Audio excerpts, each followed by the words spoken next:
امام احمد بن حنبل رحمۃ اللہ علیہ فرماتے ہیں، ایک دفعہ مجھے عراق کے کسی گاؤں میں رات ہو گئی۔ میں ایک مسجد میں گیا، لیکن چوکیدار نے مجھے وہاں سے نکال دیا۔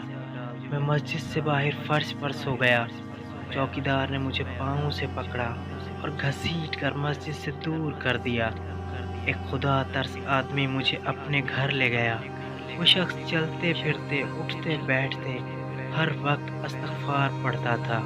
صبح ہوئی تو میں نے اس شخص سے پوچھا کہ کیا آپ کو استغفار پڑھنے کا کوئی فائدہ بھی ہوا؟